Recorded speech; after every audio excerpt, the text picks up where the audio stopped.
अस्सलाम वालेकुम रहमतुल्लाहि बरकातहू। आज रॉयल शादी महल में जब्बार साहब की ज़ेर क़ियादत में जो आने वाले दिनों में सितंबर 22 से कास्ट सेंसस जो शुरू होने वाला है, उसका एक बेदारी प्रोग्राम उनकी सदारत में बुलाया गया था। हमारे कर्नाटका अल्पसंख्यातर जागृति वेदिके की बैनर की जानिब से, वो ऑर्गेनाइजेशन की जानिब से उनको आज तमाम जिले के मुतवल्ली हजरात को, जिम्मेदारान को, NGOs को, खवातीन हजरात की कमेटियों को, तमाम को यहाँ जुड़ाकर एक बेदारी प्रोग्राम किया गया है। ನಾವೆಲ್ಲರೂ ಅಣ್ಣ ತಮ್ಮಂದಿರೇ. ನಮ್ಮ ವೈಯಕ್ತಿಕ ವಿಚಾರ, ವೈಯಕ್ತಿಕದಲ್ಲಿ ನಾನು ಇನ್ನೊಬ್ಬರ ಬಗ್ಗೆ ಏನಾರು ಇದ್ದರೆ ಅದು ನಮ್ಮ ಇದರಲ್ಲಿ ಇರಲಿ. ಆದರೆ ಜಾತಿ ಸಮೀಕ್ಷೆ ಬಂದಾಗ ಮಾತ್ರ ಎಲ್ಲರೂ ಒಗ್ಗೂಡಿ, ಎಲ್ಲರೂ ಒಂದು ರೀತಿಯಲ್ಲಿ ಹಿರಿಯರಾದಂಥ MLC ಜಬ್ಬಾರ್ ಸಾಹೇಬರು ಏನು ಮಾರ್ಗದರ್ಶನ ಕೊಡ್ತಾರೆ ಅದ್ರ ಬಗ್ಗೆ ಎಲ್ಲರೂ ಒಂದು ಲಬ್ಬೈಕ್ ಅಂತ ಹೇಳುವ ಮುಖಾಂತರ ನಾವೆಲ್ಲ ಏನೇ ಸರ್ಕಾರದಿಂದ ಈಗ ಜಾತಿ ಪಂಗಡಗಳು ಅಂತ ಹೇಳ್ಕೊಂಬರ್ತೀವಿ, ಆ ಪಂಗಡಗಳನ್ನು ನಾವು ಯಾವ ರೀತಿ ಈಗ ಸಮೀಕ್ಷೆಗೆ ಬರ್ತಾರೆ, ಆಧಾರ್ ಕಾರ್ಡ್ ಈಗ ಹೇಳ್ತಾರೆ 6 ವರ್ಷ ಆದ ಮೇಲೆ ಆ ಮಕ್ಕಳಿಗೆ ಆಧಾರ್ ಕಾರ್ಡನ್ನು ಸರಿಪಡಿಸ್ಕೊಳ್ಳಿ, 10 ವರ್ಷ ಆದವರು ಆಧಾರ್ ಕಾರ್ಡನ್ನು ಮತ್ತೊಮ್ಮೆ ಅದು ರಿನ್ಯೂವಲ್ ಮಾಡಿಸ್ಕೊಳ್ಳಿ ಅಂತ ಹೇಳ್ತಾರೆ. ಅವೆಲ್ಲ ಮಾಡಿಸ್ಕೋಬೇಕು ನಾವು. जाति गणति जब बोलती, आज से पहले हमारे लिए 4% का रिजर्वेशन था। एक असेंबली का रुकन जो बीजेपी से ताल्लुकात रखता है, वो फर्द डायरेक्ट मुखातिब होकर के मीडिया से ये बात को ऐलान किया था कि हुकूमत को आगाह किया था, मुसलमानों को जात पर 4% रिजर्वेशन दिया गया है, उसको निकाल करके लिंगायत 2B2A को ये रिजर्वेशन दिया जाए।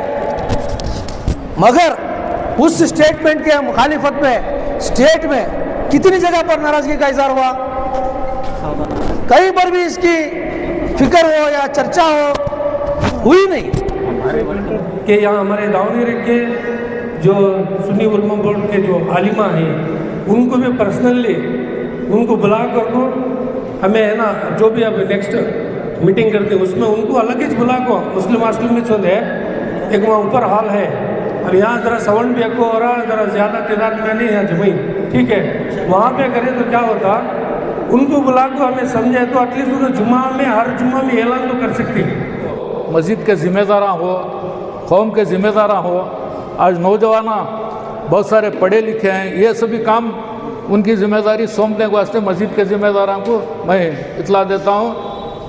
वो एरिया के मस्जिद के ज़िम्मेदार 10 या 15 नौजवानों को, पढ़े लिखे नौजवानों को बुलाकर वो एरिया की ज़िम्मेदारी देकर वो सभी हमें लिखा पढ़ी करे तो बहुत अच्छा होता।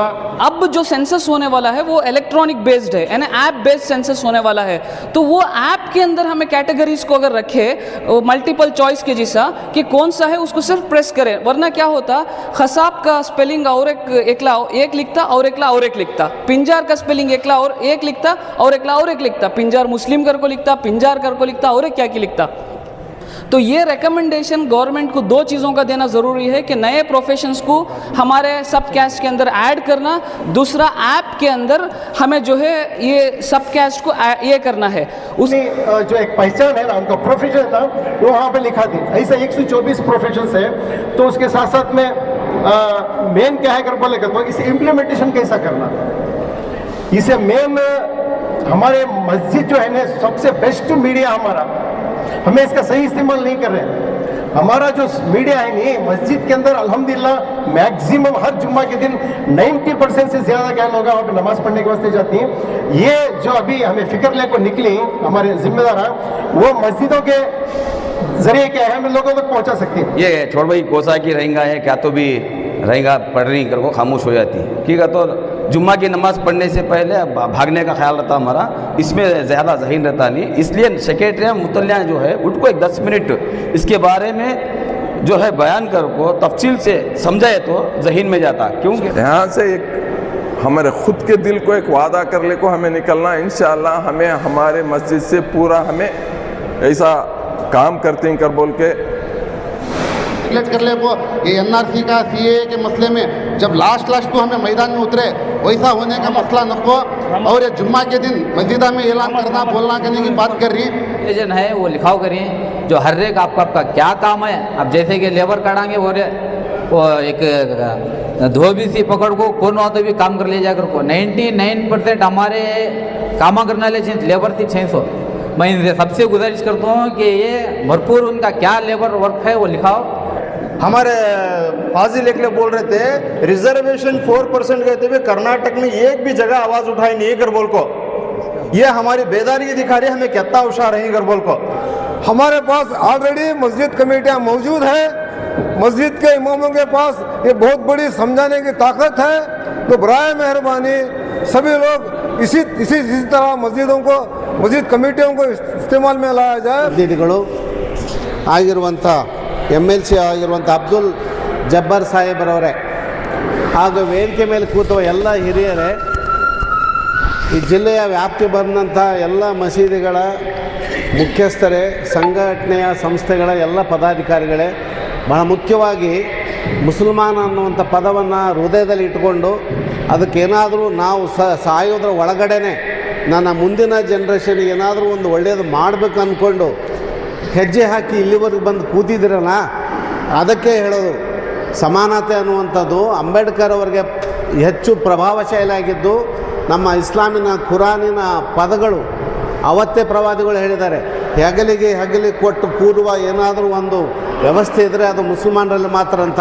ಇಂಥ ಸಮಾನತೆಯ ಈ ಸಮಾರಂಭದಲ್ಲಿ ಪಾಲ್ಗೊಂಡಿರುವಂಥ ನನ್ನ ಎಲ್ಲ ಸಹೋದರರೇ, ಹಿರಿಯರೇ, ನಿಜವಾಗಲೂ ನನಗೆ ಇವತ್ತು ಹರಪನಹಳ್ಳಿಯಲ್ಲಿ ನಾನು ರಿಟೈರ್ಡ್ ಹೈಸ್ಕೂಲ್ ಟೀಚರ್, ಜೊತೆಗೆ ಈಗ ಕಾಂಗ್ರೆಸ್ ಪಾರ್ಟಿಯಲ್ಲಿ ವಕ್ತಾರನಾಗಿ ಕೆಲಸ ಮಾಡ್ತಾಯಿದ್ದೀನಿ. MP ಪ್ರಕಾಶ್ ಅವರ ಗರಡಿಯಲ್ಲಿ ಬೆಳೆದಂಥ ನಾನು ಸಾಹಿತ್ಯ ಮತ್ತು ರಂಗಭೂಮಿಯಲ್ಲಿ ಕೆಲಸ ಮಾಡಿದಂಥ ಅನುಭವ ಇರೋದರಿಂದ MP ರವೀಂದ್ರರವರಿಗೆ ಜೊತೆಗೆ ನಾನು ರೈಟ್ ಹ್ಯಾಂಡ್ ಆಗಿದ್ದೆ. ಈಗ MP ಲತಾ ಮಲ್ಲಿಕಾರ್ಜುನ ಅವರ ಜೊತೆ ಕೆಲಸ ಮಾಡ್ತಾಯಿದ್ದೀನಿ. ಅದನ್ನು ನಾನು ಒಂದು ಐಡೆಂಟಿಟಿ ಸಲುವಾಗಿ ಇದನ್ನು ನಾನು ಹೇಳಬೇಕಾಯಿತು. ಆದರೆ ಹೆಚ್ಚಾಗಿ ಬಂಡಾಯ ಸಾಹಿತ್ಯ ಸಂಘಟನೆಯಲ್ಲಿ ನಾನು ಕೆಲಸ ಮಾಡ್ತಾ ಇರೋದರಿಂದ ಪ್ರೊಫೆಸರ್ ರಾಮನಾಥ್ ತರೀಕೆರೆ, ಮುಜಾಫರ್ ಅಸಾದಿ ಈಗ ಅವರಿಲ್ಲ, ಅವ್ರ ಜೊತೆಗೆಲ್ಲ ಕೆಲಸ ಮಾಡಿರೋದ್ರಿಂದ ಇವತ್ತು ಇಲ್ಲಿ ಬರಲಿಕ್ಕೆ ನನಗೆ ತುಂಬ ಸಂತೋಷದ ಸಂಗತಿ ಏನಂತಂದರೆ, ಹರಪನಹಳ್ಳಿಯಲ್ಲಿ ಕೃಷ್ಣ ಜಯಂತಿ ಕಾರ್ಯಕ್ರಮಕ್ಕೆ ನನ್ನ ವೇದಿಕೆಗೆ ಕರೆದಿದ್ದರು. ನನಗೆ ಗೊತ್ತು ಕೃಷ್ಣ ಗೊಲ್ಲ ಸಮುದಾಯಕ್ಕೆ ಸೇರಿದಂಥವನು, ಆತನೂ ಕೂಡ ಅಲ್ಪಸಂಖ್ಯಾತನೇ. ಆದರೆ ಗೊಲ್ಲ ಕೃಷ್ಣನಿಗಿಂತ ಹೆಚ್ಚು ಮುಸಲ್ಮಾನ ನನಗೆ ಹೆಚ್ಚು ಇವತ್ತು ಬೇಕು ಅನ್ನೋ ಕಾರಣಕ್ಕಾಗಿಯೇ ಈ ಮುಸಲ್ಮಾನರ ಮಧ್ಯೆ ನಾನೊಬ್ಬ ಮುಸಲ್ಮಾನನಾಗಿ ಇಸ್ಲಾಮಿನ ಎಲ್ಲ ತತ್ವಗಳನ್ನು ನನ್ನ ಹೃದಯದಲ್ಲಿ ಇಟ್ಕೊಂಡು ನನ್ನ ಮಾತನ್ನು ಆರಂಭಿಸ್ತಾ ಇದ್ದೇನೆ. ಎಲ್ಲರಿಗೂ ಮತ್ತೊಮ್ಮೆ ನಮಸ್ಕಾರ ಹೇಳ್ತಾ, ಬಂಧುಗಳೇ, 2017ರಲ್ಲಿ ಮಂಗಳೂರಿನಲ್ಲಿ ನಿನ್ನೆ ನಾನು BM ಹನೀಫ್ ಅವ್ರ ಜೊತೆ ಮಾತಾಡಿದೆ ಸರ್. ಇವತ್ತು ಬೆಂಗಳೂರಲ್ಲಿ ಇಂಥದ್ದೇ ಒಂದು ಸಾಮಾಜಿಕ ಶೈಕ್ಷಣಿಕ ಸಮ್ಮೇಳನ ನಡೀತಾ ಇದೆ ಅಂತೆ, ರೋಷನ್ ಬೇಗರ್ ಅವರು ಫೋನ್ ಮಾಡಿದರು ಅಂತ ಹೇಳಿದರು ಅವರು. ಅದಾದಮೇಲೆ ಮುಜಾಫರ್ ಅಸಾದಿ ಅವರು ಈಗಿಲ್ಲ, ಅವರಿದ್ದಾಗ ಮಂಗಳೂರು ವಿಜಯ ಮತ್ತು ಮುಜಾಫರ್ ಅಸಾದಿ ಅವರನ್ನು ಕಳೆದ 20 ವರ್ಷಗಳಿಂದ ನಾವು ಮುಸ್ಲಿಂ ನೌಕರ ಸಂಘ ಹರಪನಹಳ್ಳಿಯಲ್ಲಿ ಮಾಡ್ತಾ ಇರುವಾಗ ಈ ಸಾಚಾರ್ ವರದಿಯನ್ನು ಜಾರಿಗೋಸ್ಕರ ಒಂದು ಕಾರ್ಯಕ್ರಮ ಮಾಡಿದ್ದೀವಿ ನಾವು. ಆಗ ನಮಗೆ ಮುಜಾಫರ್ ಅಸಾದಿ ಅವರು 20 ವರ್ಷ ಹಿಂದೆ ಹೇಳಿದ ಮಾತು ಈಗ ನೆನಪಾಗ್ತದೆ. ನೋಡಿ, ಕಾಂತರಾಜು ವರದಿ ಬರೋ ಸಂದರ್ಭದಲ್ಲಿ ದಯಮಾಡಿ ನೀವು ಮನೆ ಮನೆಗೆ ಬರುವಂಥ ಟೀಚರ್ಸು, ಅಂಗನವಾಡಿಯವರು ಯಾರೇ ಬರಲಿ, ಆ ಬರುವಂಥ ಪ್ರಶ್ನಾವಳಿ ಇದೆಯಲ್ಲ, ಆ ಕಾಲಮಲ್ಲಿ ನಿಜವಾದ ಸಾಮಾಜಿಕ ಹಕ್ಕಿಕತೆ ಏನಿದೆಯಲ್ಲ, ಸತ್ಯನ, ಅದನ್ನು ದಯವಿಟ್ಟು ಎಂಟ್ರಿ ಮಾಡಿಸಿ. ಇಲ್ಲ ಅಂತ ಹೇಳಿದರೆ ಈಗ ಇನ್ನೊಂದು ಹೇಳ್ತಾ ಇದ್ದಾರೆ, ನೀವು ಪಠಾಣು, ಶೇಖು, ಸೈಯದು, ಈ 9 ಏನು ಜಾತಿಗಳದವಲ್ಲ, ಇವು ಈ ಮೀಸಲಾತಿಯ ಪಟ್ಟಿಯಲ್ಲಿ ಇಲ್ಲ. ಆದ್ದರಿಂದ ಇವು ಸಾಮಾಜಿಕವಾಗಿ ತಮ್ಗೆ ಗೊತ್ತಿದೆ ಸರ್, ಹೀಗಾಗಿ ಆರ್ಥಿಕವಾಗಿ ಸಬಲಾದ ಕಾರಣದಿಂದ ಇವನು ಮೀಸಲಾತಿಗೆ ಒಳಪಡಿಸೋದಿಲ್ಲ ಅನ್ನುವಂಥ ಎಚ್ಚರವನ್ನು ನಾವು ಇಟ್ಕೊಂಡು ದಯಮಾಡಿ ಮನೆ ಮನೆಗೆ ನಾವು ಇದನ್ನು ಜಾಗೃತಿಯನ್ನು ಮೂಡಿಸ್ಬೇಕಂತ ಕೆಲಸವನ್ನು ಮಾಡಬೇಕಾಗಿದೆ. 2022ರಲ್ಲಿ ದಯಮಾಡಿ ಗಮನಿಸಬೇಕು, 2022ರಲ್ಲಿ ಸುಪ್ರೀಂ ಕೋರ್ಟಲ್ಲಿ ಒಂದು ದಾವೆ ಇದೆ, ಈಗ ನಡೀತಾ ಇದೆ. ಅದೇನಾದರೂ ಅಪಾಯಕಾರಿ ನಮ್ಮ ರಿಸಲ್ಟ್ ಬಂದರೆ ಧಾರ್ಮಿಕವಾಗಿ ಅಲ್ಪಸಂಖ್ಯಾತ ಅನ್ನೋದಕ್ಕೆ ನಾನು ಇಷ್ಟಪಡೋದಿಲ್ಲ. ಅಲ್ಪಸಂಖ್ಯಾತ ಅನ್ನೋ ಪದವೇ ಇವತ್ತು ಪೂರ್ವಗ್ರಹ ಪೀಡಿತವಾದಂಥ ಪದ ಆಗಿದೆ. ಏನು ಬಂದರೂ ಅಲ್ಪಸಂಖ್ಯಾತರು, ಏನು ಬಂದರೂ ಅಲ್ಪಸಂಖ್ಯಾತರು ಅನ್ನುವಂಥ ಈ ನಾಲಿಗೆಗಳು ಉದ್ದ ಚಾಚಿ ಮಾತಾಡ್ತಾ ಇದ್ದಾರೆ. ನಾಲಿಗೆಗಳನ್ನೇ ಬಾಂಬುಗಳನ್ನು ಮಾಡ್ಕೊಂಡಿದ್ದಾರೆ ಕೆಲವರೆಲ್ಲ. ಸತ್ಯದ ಜಾಗದಲ್ಲಿ ಅಸತ್ಯ ಇವತ್ತು ಕುಣಿತಾ ಇದೆ. मस्जिद के मुतल्लिया की जिम्मेदारी सब जने मुतल्लिया कुछ बोल रही हैं. हमारे वोटर लेको कारपोरेटर काउंसलर भी है ना, काउंसलर की भी कोशिश होना वार्ड में. आज हमारी हालत क्या है गरबल को, आज हमें सिर्फ हमें क्या है, एजुकेशन के मामले में नहीं, हाँ, समाजी मुद्दे के मामले में नहीं, आज हम ना क्या है कर बोले तो तुम्हें मालूम है हर दिन हमें हुब्बे वतन, हमें देश के बारे में प्रेम के ताकत हमें साबित करना है। अस्सलाम वालेकुम रहमतुल्लाहि बरकातहू। आज रॉयल शादी महल में जब्बार साहब की ज़ेर क़ियादत में जो आने वाले दिनों में सितंबर 22 से कास्ट सेंसस जो शुरू होने वाला है, उसका एक बेदारी प्रोग्राम उनकी सदारत में बुलाया गया था। हमारे कर्नाटका अल्पसंख्याता जागृति वेदिके की बैनर की जानिब से, वो ऑर्गेनाइजेशन की जानिब से उनको आज तमाम जिले के मुतवल्ली हजरात को, जिम्मेदारान को, NGOs को, खवातीन हजरात की कमेटियों को, तमाम को यहाँ जुड़ाकर एक बेदारी प्रोग्राम किया गया है। रहमतुल्लाहि बरकातहू। तमाम ज़िले से आए हुए कौम के ज़िम्मेदारान हजरात, मुतवल्लियान हजरात, जैसे कि हमारे सिराज साहब बोले, मैं अभी पूरी बात नहीं करूँगा, खाली तुमना कई को आज बोले करके सब्जेक्ट देता हूँ, वो हिसाब से तुम्हें बात करे तो हमना टाइम बहुत कम है। मुझे आज सुबह को भी फ़ोन आया था, अब देखो 2 दिन के अंदर ऑब्जेक्शन फाइल करने का है। क्या कर बोले तो ये कैस्टां जो इन्हें दी, कहते दी 124 कैस्टां दी इन्हों हमारे पास।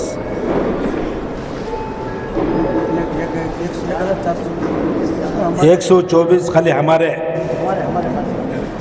ये कैसी मुसीबत है कर बोले तो जब तक तुम्हें लोग जिम्मेदारी नहीं समझते, कौम के ज़िम्मेदारान कर बोले तो जैसा हमारा अमानुल्लाह बोले, इदारे वाले, मुतवल्लियाँ, तुम्हें सब भी क्या समझेंगे कर बोले तो मुतवल्ली कर बोले तो 5 वक़्त नमाज, मस्जिद में कचरा झाड़े नहीं, मौजन साहब अजान दिए नहीं कर, ये समझ लेता ले तुम्हें।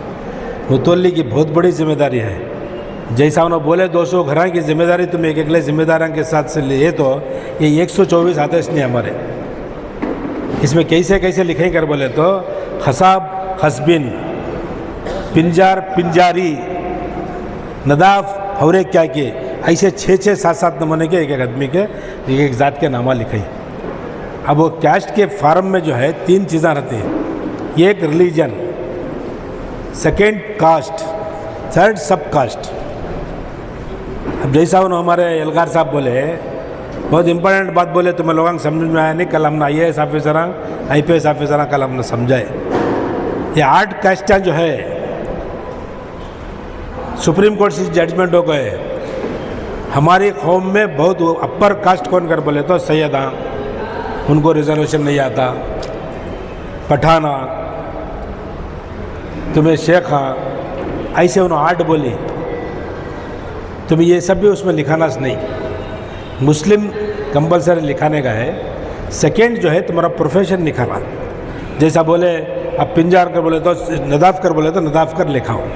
सब कास्ट क्या कहता है, नदाफ सब कास्ट भी न में हो, असल में प्रोफेशन हो।